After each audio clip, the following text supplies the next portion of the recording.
Boa noite, meus irmãos. Nós estamos alegres por estarmos aqui mais uma vez, para juntos louvarmos e engrandecermos o nome do nosso Deus. Você que está nos ouvindo, nos assistindo aí na sua casa, que o Senhor Jesus possa estar assim falando grandemente ao seu coração. Neste momento nós estaremos assim orando, agradecendo ao Senhor pela oportunidade, pelo privilégio que Ele nos tem dado de estarmos aqui mais uma vez. Oremos. Santo eterno Deus, nós te louvamos, Senhor, porque Tu és um Deus grandioso, um Deus bondoso, um Deus maravilhoso, um Deus que cuida de nós em todos os momentos da nossa vida. Nós agradecemos o Teu nome, Senhor, por aquilo que Tu tem feito em nossa vida, por aquilo que o Senhor ainda fará. Nós entregamos, Pai amado, em Tuas mãos todas as famílias da Tua igreja, ó Pai, e das pessoas também, ó Deus, que estão a nos ouvir neste momento, que o Teu amor, Senhor, alcance cada coração, alcance cada vida, Senhor. Nós te pedimos, ó Pai, a Tua proteção, nós louvamos o Teu nome, Senhor, porque sabemos, ó Deus, que só o Senhor é digno de toda honra, de toda glória, de todo louvor. Continua nos abençoando, nos livrando do mal, abençoando o nosso país, ó Pai, derramando, ó Pai, na nossa nação, ó Pai, a Tua graça, meu Deus. Muito obrigada por tudo, no nome de Jesus. Amém. Amém. Boa noite a todos. Mais uma vez nós agradecemos a Deus por essa rica oportunidade que o Senhor tem nos concedido. Nosso Deus é um Deus bondoso e aqui estamos para glorificar o nome do Senhor. E nós queremos também agradecer você que está aí conosco mais uma vez, que esse culto seja uma via de mão dupla, que você seja abençoado, que nós sejamos abençoados. E aquele pedido de sempre, compartilhe o link com alguém aí que você conheça, dê lá o seu like. Se você quiser comentar no chat, esteja à vontade. Aí na hora da mensagem você dá uma parada para ouvir ali o nosso pastor. E nós te convidamos a cantar junto conosco. Você cantando, adorando ao Senhor, com certeza você será abençoado. Amém. Vamos lá, celebrai com júbilo ao Senhor todos os moradores da terra. Servi ao Senhor com alegria e apresentai-vos a Ele com cântico. Saber que o Senhor é Deus, foi Ele e não nós que nos fez povo seu e ovelha do seu pasto. Amém? Vamos adorar o nosso Deus. Obrigado.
Sopra seu vento.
está em nós do que o que está no mundo. Amém? Amém.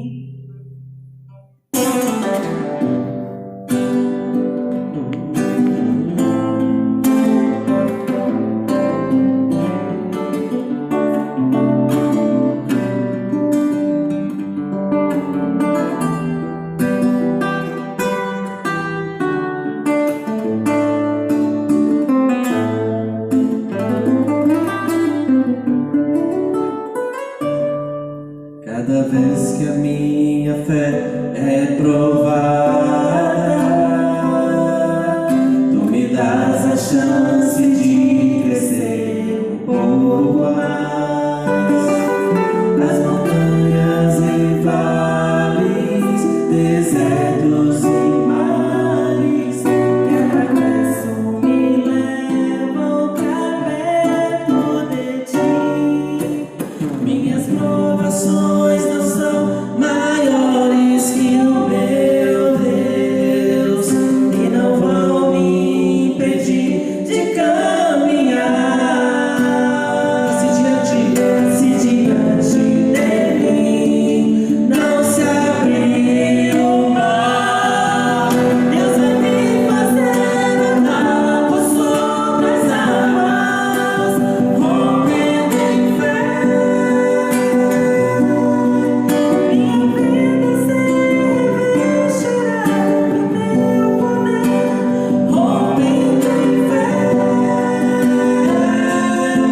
com ousadia vou ver o sobrenatural, vou lutar e vencer, vou plantar e colher, e a cada dia vou viver. rompendo em fé.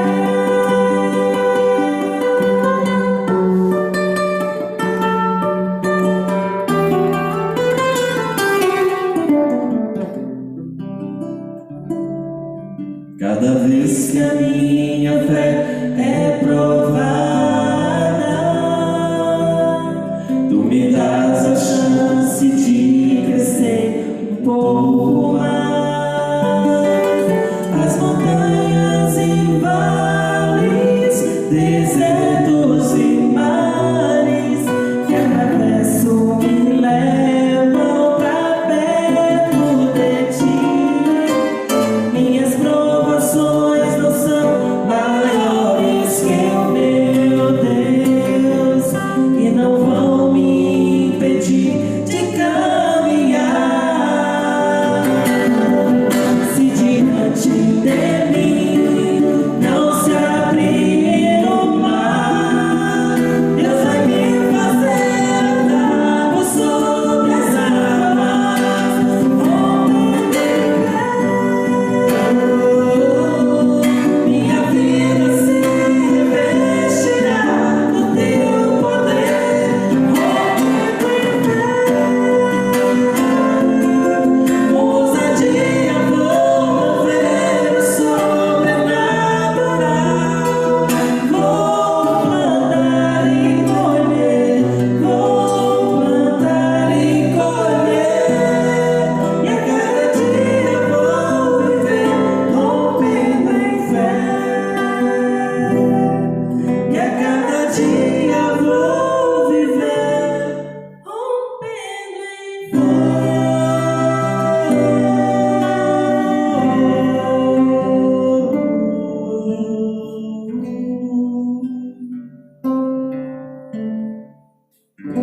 Amém. Que o Senhor te abençoe.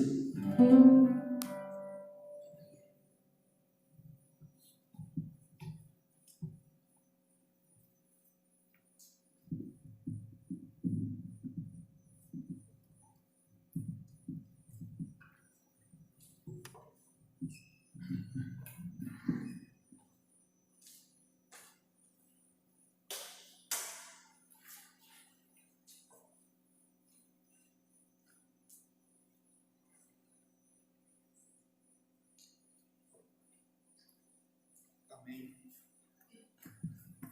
Graças a Deus que louvores abençoados, edificantes, foram os que acabamos de ouvir. Eu cumprimento a todos com a paz de Jesus nessa noite. Desejo a vocês que as bênçãos do nosso Deus sejam sobre a vida dos irmãos. Estamos alegres, contentes. Louvo a Deus pela vida dessa comunidade abençoada.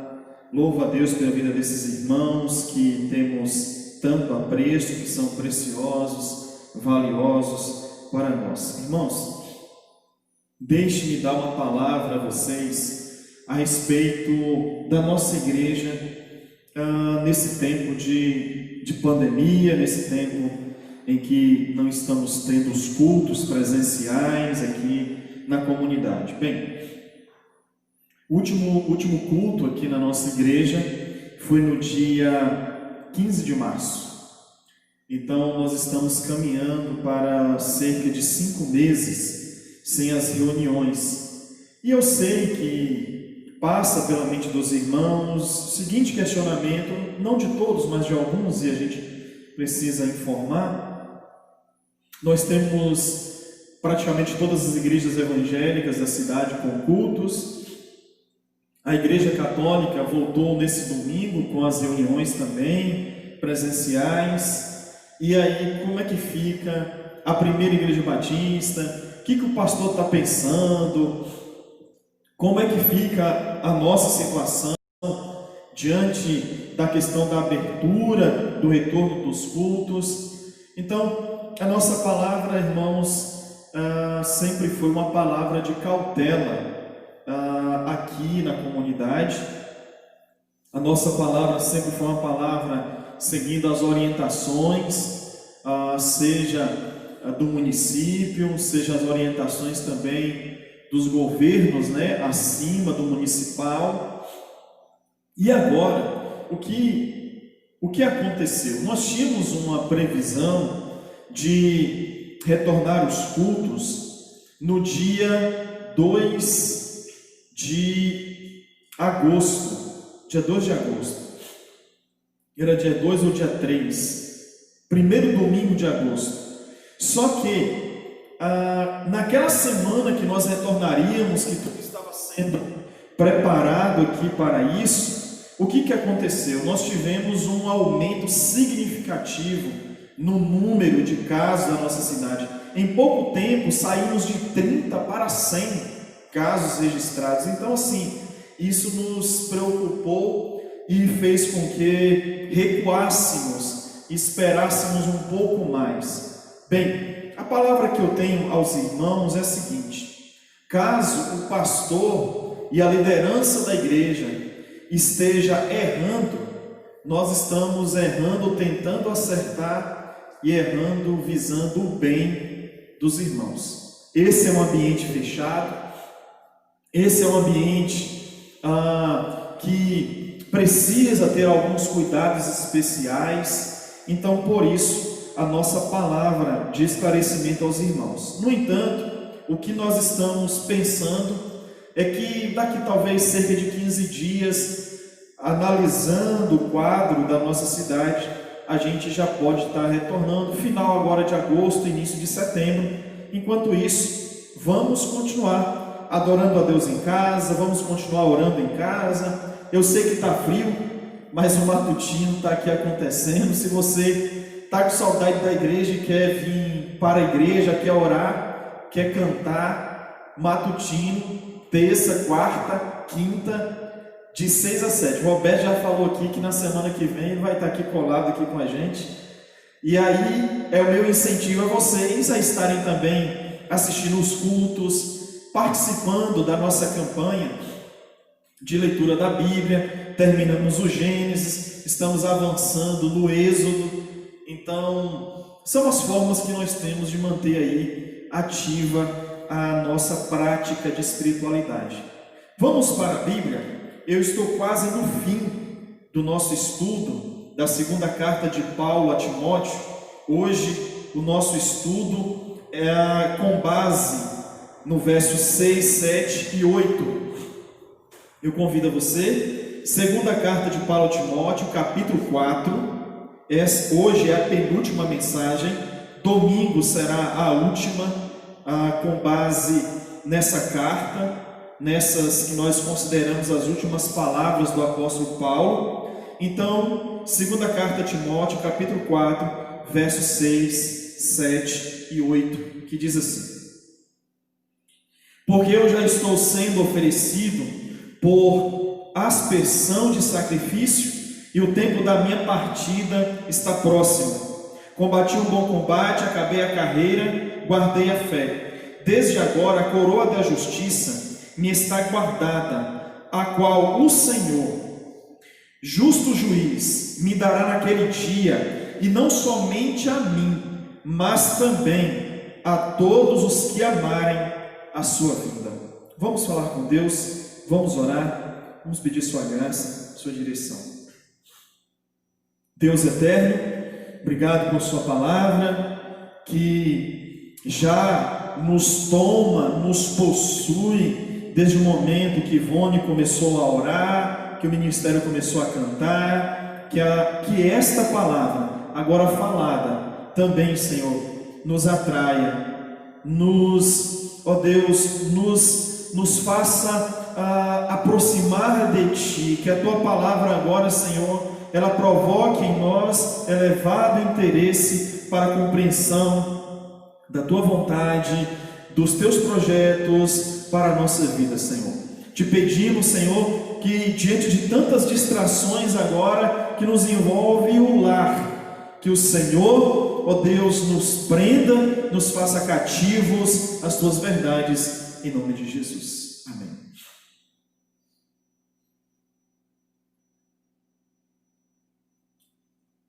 Irmãos, o ano em que Paulo escreveu essas palavras é provavelmente o ano 67 depois de Cristo.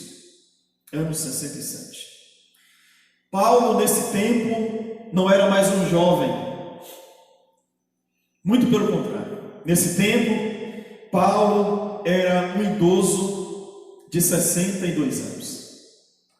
Como já afirmamos em outras oportunidades, Paulo estava preso em Roma a mando de Nero por simplesmente ser um anunciador de boas novas. E agora, irmãos? Não sabemos se pelas circunstâncias envolvidas ou por uma revelação especial que Deus havia dado a Paulo, certo é que se por um motivo ou por outro, certo é que Paulo tinha convicção que muito em breve morreria. Nessa noite, nós queremos analisar esse texto e ver como Paulo se expressa diante da iminência da morte. Imagine você tendo a consciência que brevemente morreria. Imagine essa sensação e essa expectativa. Como Paulo se comporta diante dela? Bem, vamos olhar para o verso de número 6. Ele diz: porque eu já estou sendo oferecido por aspersão de sacrifício. O que significam essas palavras? Aspersão de sacrifício era uma oferta à base de vinho, uma oferta líquida que era derramada sobre o altar. Era uma forma que os judeus tinham de expressar sua adoração a Deus, derramando vinho sobre o altar da adoração. Dessa forma, Paulo percebia a sua morte como oferta a Deus. Que coisa extraordinária! Se Paulo via a vida como culto, a morte para ele também era culto a Deus. Paulo era alguém que não tinha problemas com a morte. Por quê? Porque se o viver era Cristo, o morrer era lucro. Já disse aqui que Paulo não tinha problemas, ou Paulo não sofria de tanatofobia. Tanatofobia é o medo, é o pavor da morte. Paulo encarava a morte com muita serenidade, com muita calma, com muita paciência, com muita paz. Por quê? Porque Paulo sabia que se a sua cabeça, se o seu corpo tombasse na terra, ele se apresentaria diante de Cristo, perfeito, restaurado. Ele apresentaria diante de Cristo com o corpo glorificado. Mas Paulo continua, ele diz: e o tempo da minha partida está próximo. Eu quero analisar duas palavras no original, no grego: a palavra tempo e a palavra partida. Vamos lá. A palavra usada por Paulo para se referir a tempo aqui é kairos, que significa momento oportuno, ou tempo de Deus na vida do homem, o tempo de Deus, o melhor tempo de Deus na vida do homem. Dessa forma, Paulo entendia que não era Nero que estava tirando a sua vida. Paulo entendia que não era o Império Romano que o estava matando, não. Paulo entendia que o tempo de Deus em sua vida para a sua partida havia chegado. O tempo de Deus havia chegado. Não é Nero que tira a vida de Paulo, é Deus que permite que tudo aquilo aconteça. Por quê? Porque já havia chegado o tempo de Paulo. E aí a gente precisa entender uma coisa: enquanto o tempo de Deus não chega na vida de uma pessoa para a sua morte, para a sua partida, nem Nero nem ninguém poderia fazer mal a Paulo. Mas já que o tempo de Deus para a partida de Paulo havia chegado, então agora sim Deus estava permitindo que o Império Romano, que Nero, tirasse a vida do apóstolo. Por que isso? Porque a obra de Deus na vida de Paulo, o propósito de Deus na vida de Paulo havia se completado. Eu quero aqui deixar uma palavra para a sua vida. Enquanto o plano de Deus não se cumprir na sua vida, enquanto a vontade de Deus não for concluída na sua vida, você não pode morrer. É isso mesmo. Eu estou falando do verdadeiro servo. Eu não estou falando com quem brinca com o Evangelho. Eu não estou falando de quem leva a fé de forma superficial e rebelde. Eu estou falando do verdadeiro servo. O verdadeiro servo de Deus. O verdadeiro servo de Deus, que é propriedade de Deus. Ele não morre enquanto o tempo de Deus não chegar em sua vida. Queridos irmãos, a segunda palavra é partida. E partida no grego é análisis. E a palavra análisis no grego, ela pode ser aplicada em três situações. Primeira situação: significa aliviar alguém de sua carga. Aliviar alguém da sua carga. Sendo assim, Paulo entendia que a morte era descansar das fadigas da vida. Segunda aplicação, significa levantar acampamento e voltar para casa. Sendo assim, para Paulo, a morte era mudança de endereço, era sair desse mundo para habitar com o Senhor. Terceira palavra, ou melhor, terceira aplicação, significa desatar as cordas que prendem o barco e atravessar para o outro lado. Para Paulo, a morte é a última viagem da vida para a pátria celestial. Esse cidadão, ele tem uma vida que inspira. Esse cidadão, esse apóstolo de Jesus, esse discípulo de Jesus chamado Paulo, ele tem uma vida inspiradora. Certo dia, conversando com um amigo, ele me perguntou: pastor, por que o senhor fala tanto de Paulo? E eu respondi: porque Paulo é, sem dúvidas, depois de Jesus, o principal nome do cristianismo. Porque não é apenas um homem santo, um homem pregador do Evangelho, não é um homem inteligentíssimo, não é um intelectual cristão, não é apenas um profeta de Jesus, não é apenas um plantador de igreja, não é apenas responsável por metade do Novo Testamento. Paulo tem uma vida de inspiração. Queridos irmãos, o verso 7. Combati o bom combate, acabei a carreira e guardei a fé. Um verso decorado e conhecido por muitos. Irmãos, olha o que Paulo está dizendo. Combati um bom combate. Combater um bom combate é nada mais, nada menos do que ser vitorioso numa disputa, no combate. Combater um bom combate implica em vitória. Implica em vitória. O problema todo é que Paulo não parece um vitorioso aos olhos humanos. Paulo não parece um vitorioso. Paulo parece alguém que está sendo derrotado. Paulo parece um derrotado, alguém que está prestes a morrer como um criminoso. Meu Deus! Mas Paulo é vitorioso. E Paulo é vitorioso por quê? Porque ele vai dizer assim: olha, eu sou um vitorioso porque eu estou acabando a carreira. Eu estou completando a obra que o Senhor me entregou. Eu estou indo até o final com o plano de Deus.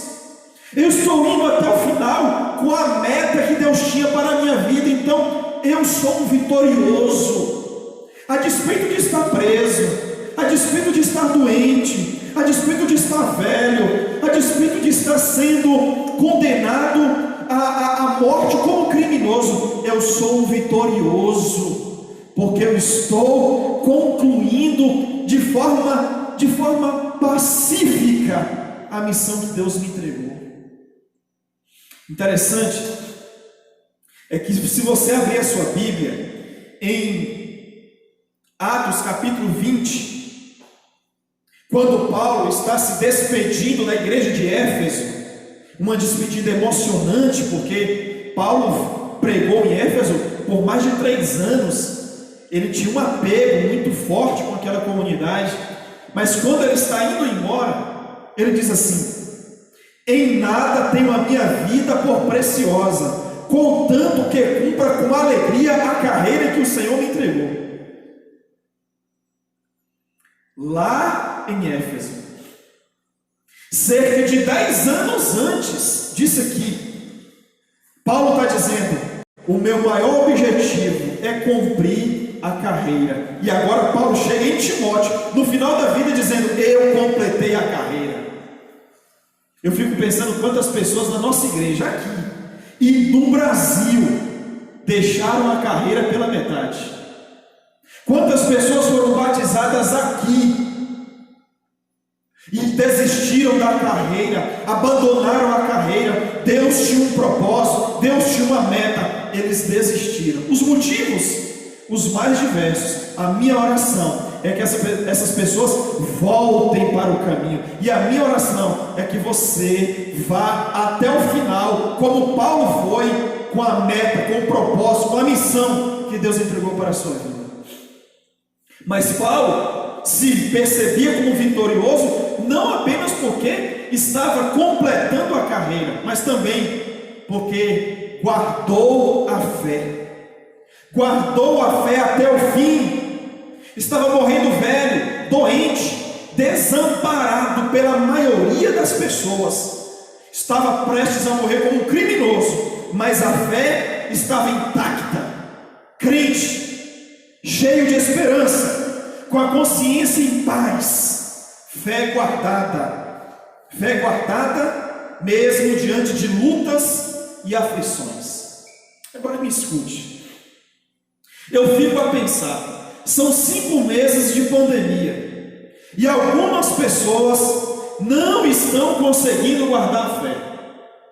5 meses de pandemia e pessoas que já abandonaram a fé, já mergulharam no pecado, já desviaram-se do caminho.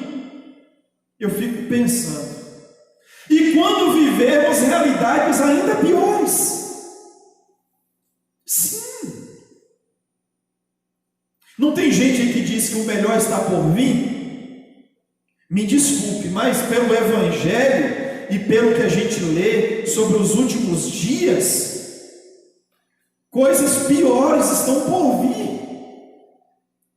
Covid-19, ok, mas pode ter Covid depois 25, Covid 30. Não é um pessimismo de alguém que não tem esperança, não. É o que os últimos dias nos apresentam. E se as pessoas não estão conseguindo guardar a fé nessa pandemia, como perseverarão no Evangelho em meio a situações piores que podem suceder em suas vidas ou em relação à fé, cristã? Eu quero encerrar lendo o verso 8.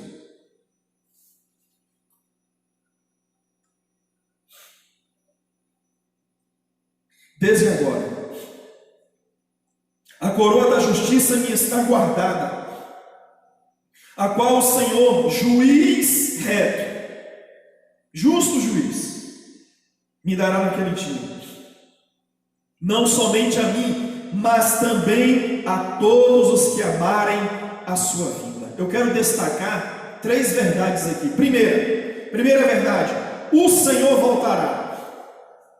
Paulo afirma: sua vinda, a vinda de Jesus. Eu nunca desejei tanto a vinda de Jesus como nos últimos anos. Eu desejo a vinda de Jesus porque eu quero estar com Ele.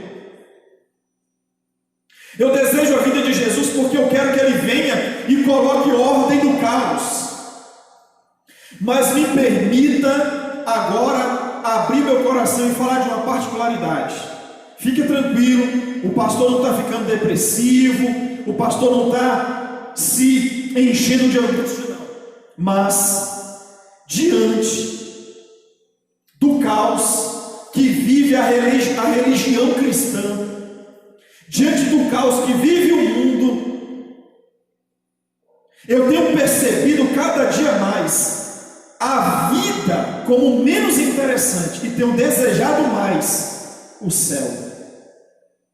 Não é uma questão de desprezo à vida, não é alguém que está à beira da depressão, é alguém que está olhando para o mundo, está vendo que ele está indo de mal a pior, e está percebendo que a vida está um caos, e está simplesmente fazendo a oração do Pai Nosso: venha o teu reino.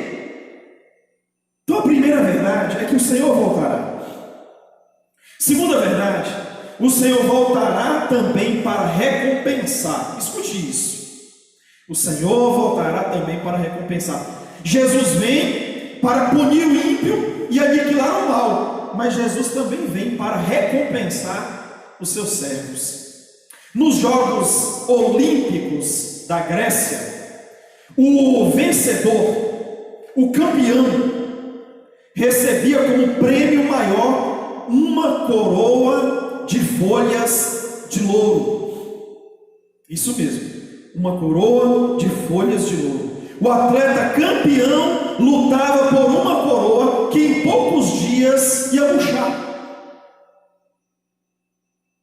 Mas Paulo sabia que lhe esperava uma coroa que nunca murcharia, uma coroa eterna, incorruptível, coroa de justiça, o galardão, a recompensa ofertada a todos que servem ao Senhor com fidelidade.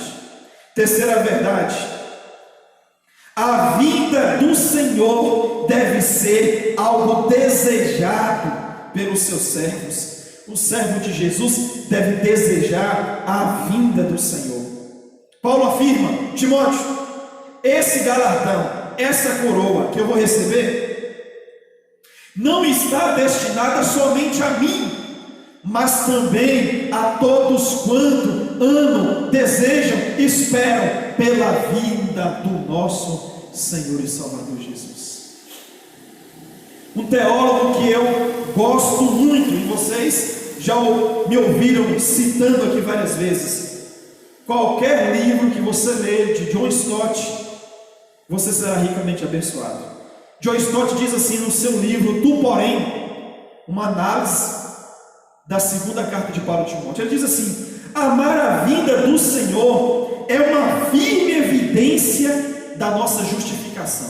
John Stott está dizendo que quem ama a vinda de Jesus é um convertido, é de fato alguém verdadeiramente justificado.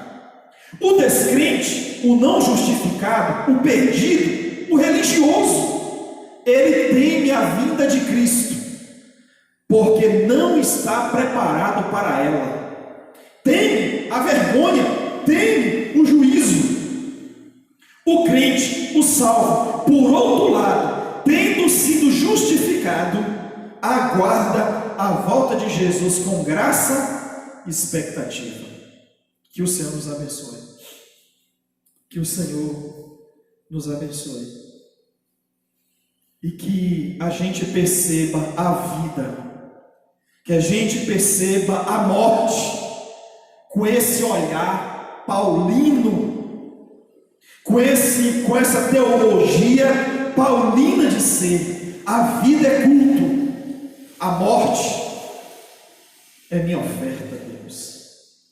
Que o Senhor nos abençoe e que o Senhor nos encha de fé, que o Senhor nos encha de fé para perceber a vida como culto a Deus, e se a morte vier, oferta ao Senhor Todo-Poderoso.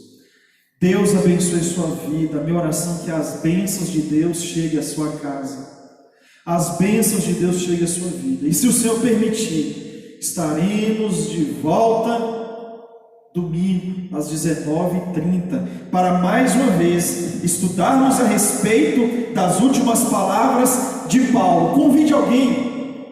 Eu considero que o Senhor tem nos abençoado através da sua palavra, que você possa convidar alguém, que este também seja abençoado. Eu quero despedir vocês com a bênção apostólica, mas não saia da transmissão. O nosso ministério de louvor está entoando uma canção para assim encerrarmos com esse coração diante de Deus em adoração. Que o grande amor de Deus, o nosso Pai, a graça de Jesus, a comunhão do Espírito seja com todo o povo de Deus, e todos digam amém. Deus abençoe a sua vida, meu querido.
Minha fé não está firmada nas coisas que podes fazer.